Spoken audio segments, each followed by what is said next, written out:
Les amis, bonjour. Quelle est la place des techniques de préhension, de prise, de clé, de sol dans le Krav Maga? On en parle.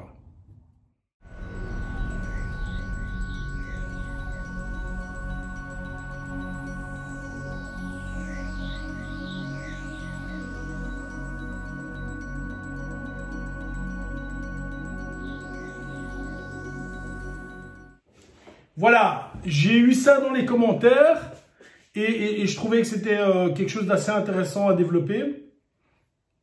Ma réponse va être en deux temps. Tout d'abord non et ensuite oui, vous allez voir. Je vais d'abord répéter ou réexpliquer très brièvement ce qu'est le Krav Maga, à quoi ça sert.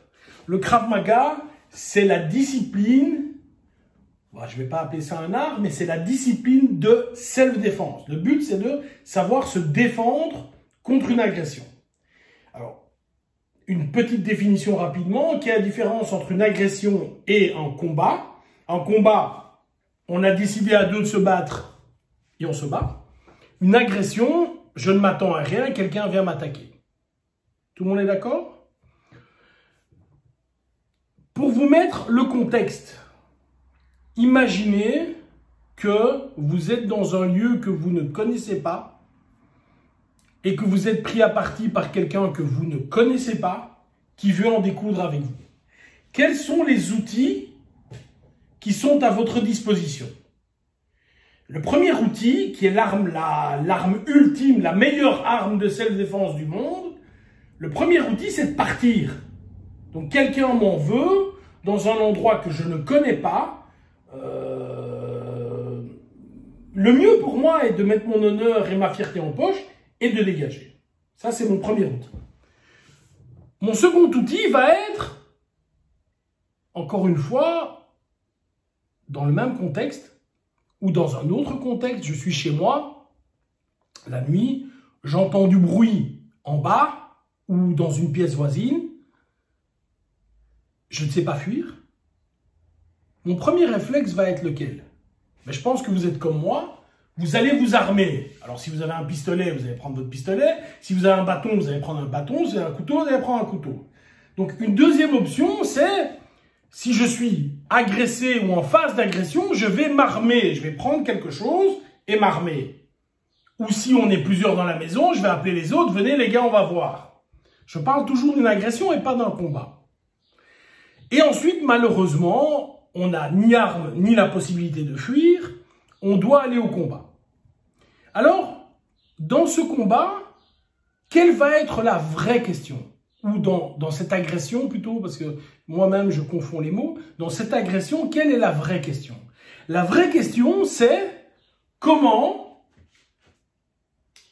le plus rapidement possible, je vais pouvoir me barrer d'ici en ayant le moins de dégâts possible.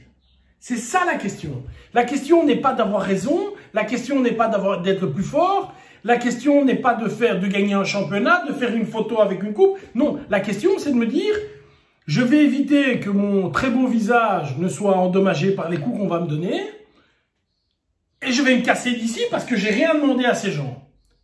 Une anecdote tout à fait personnelle et comme ça vous voyez ce que c'est une agression.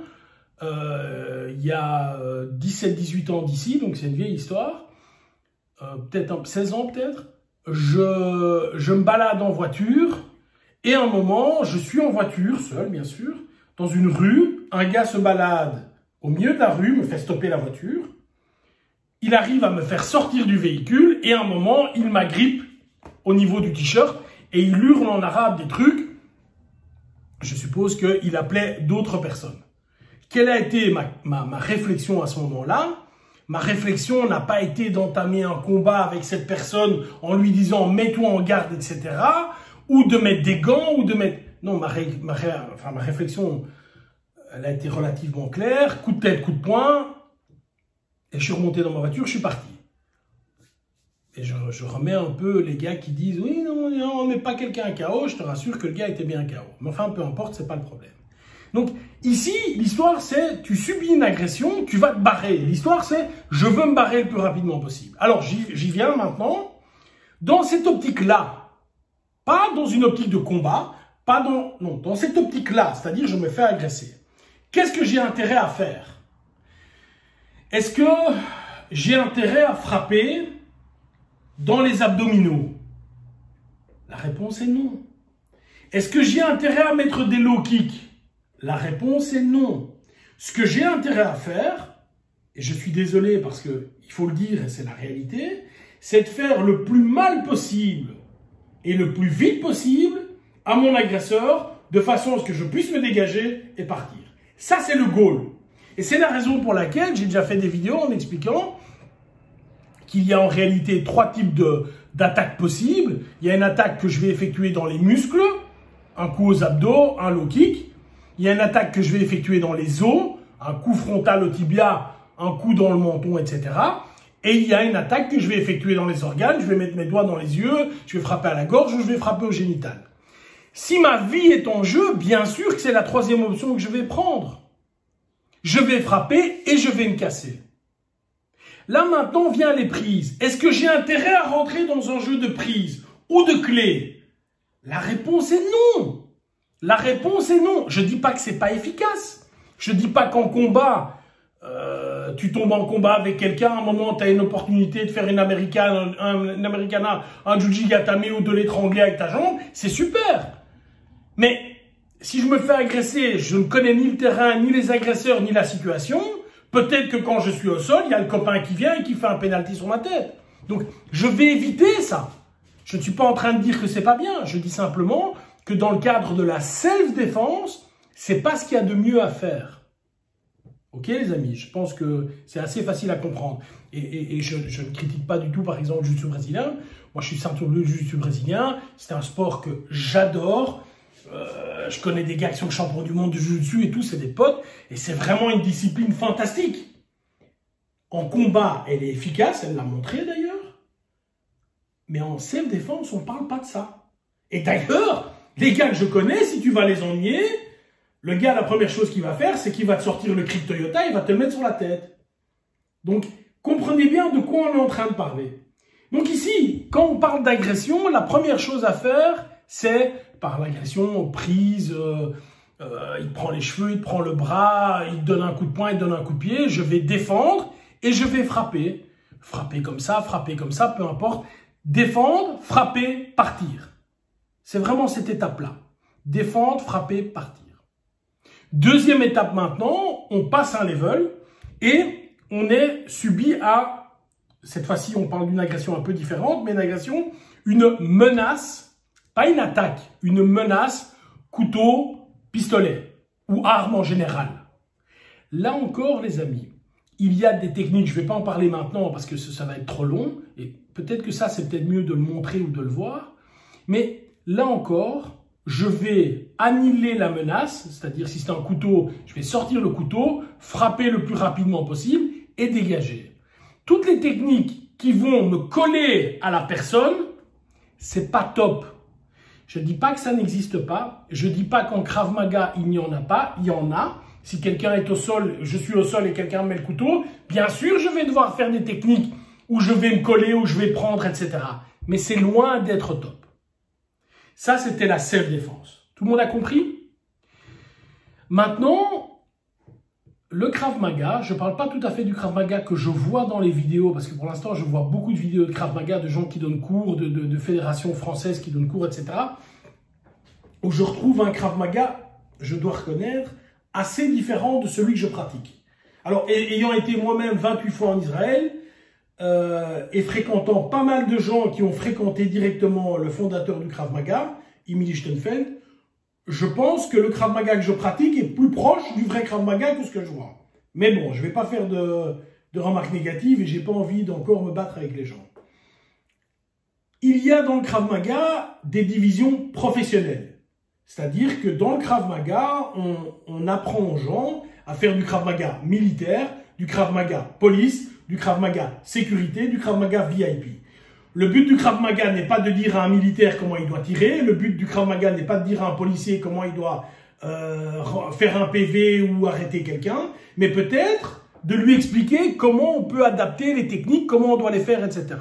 Il y a des métiers, je prends le métier de policier, je vais en parler tous. Le métier d'un militaire, par exemple, c'est quoi? C'est de neutraliser. Neutraliser, ça veut dire quoi? Ça veut dire tuer, les amis. Hein. Donc, quand vous entendez un professionnel dire « je l'ai neutralisé », ça veut dire « je l'ai tué ». Donc, normalement, le vrai métier, le gars, il rentre, comment est-ce qu'on va buter les gens? Et alors, il y a un moment, il y a de la self-défense. Parce que imaginons que tu rentres dans une maison et tu as ton rifle, il y a quelqu'un qui vient le prendre. Comment tu vas faire? Ou quelqu'un vient avec un couteau, ou vient avec un pistolet pendant que toi-même tu as ton fusil d'assaut, comment tu vas faire? Donc tout ça, on va répondre à ces questions-là. On va aller même beaucoup plus loin, c'est-à-dire comment, ça fait partie du, je rassure, c'est pas pour le Krav Maga du débutant, c'est du niveau expert, c'est comment est-ce que je vais zigouiller quelqu'un avec un couteau pour sans qu'il fasse de bruit, avec une corde ou même à main nue, comment est-ce que je vais tuer une sentinelle, etc. Ça fait partie du Krav Maga militaire. Le Krav Maga police, c'est quoi? C'est comment est-ce que je vais, non pas neutraliser dans le sens tuer, mais neutraliser dans le sens que cette personne ne peut plus faire de dégâts ou ne peut plus être dangereuse pour autrui. C'est-à-dire comment est-ce que je vais lui mettre les pinces, comment est-ce que je vais le mettre. Et là, fatalement, je vais arriver avec des clés. J'ai pas de solution, j'ai pas d'autre solution. Mais on va employer les clés que, soit si on a pris la personne par surprise, et alors effectivement, tu peux lui faire une clé, soit si on est à plusieurs, soit s'il a d'abord reçu quelques coups, et après on va lui faire les clés. Et alors, il y a tout un programme. Je rappelle que dans notre organisation, ça correspond au programme Expert 2, il faut 2 ans de pratique uniquement là-dessus. Comme ça, vous voyez un petit peu, je ne peux pas vous résumer ça en 3 minutes de vidéo, bien sûr. Krav Maga, sécurité, etc. C'est-à-dire que dans ces métiers-là, oui, il y a des prises, oui, il y a du sol, oui, il y a des clés.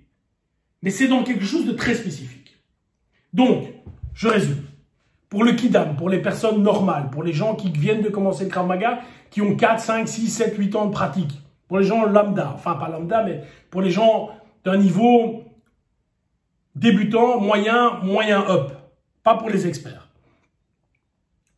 N'utilisez pas ou extrêmement peu les clés, les prises et le sol. Le but dans le Krav Maga va être frapper, partir.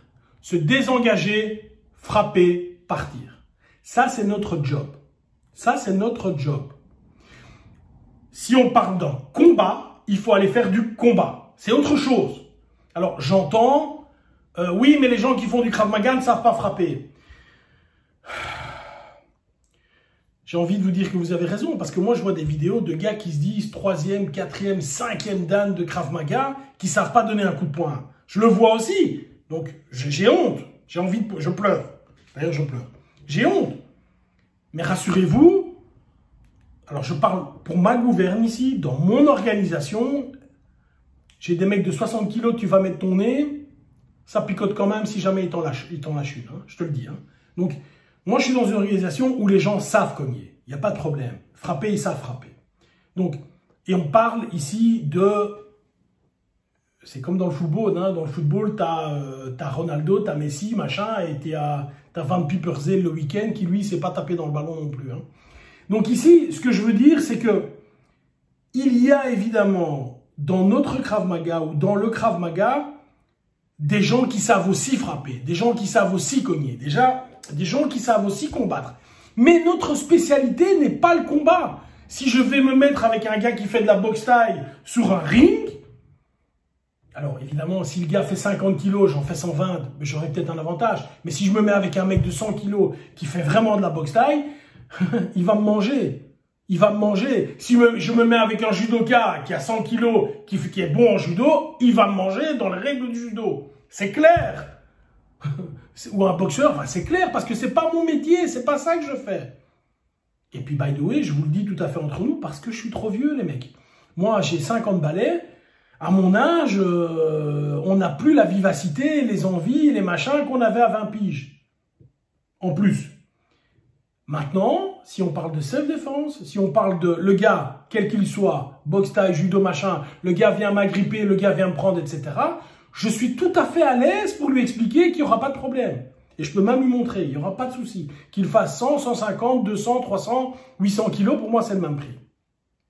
Tout le monde comprend ce que je veux dire. Donc, je résume et je vais vous quitter là-dessus, longue vidéo. 1. Pour la majorité, pas de prise, pas de sol, pas de clé. 2. Si tu dois le faire, parce que tu es au sol et que sais-je, tu dois à un moment dégager. Ça existe, mais c'est un peu long à expliquer. Si tu dois le faire, tu le fais, tu frappes et tu dégages. 3. Oui, dans les divisions professionnelles, ça existe et on l'utilise, mais c'est tout à fait spécifique. Voilà. Bye bye.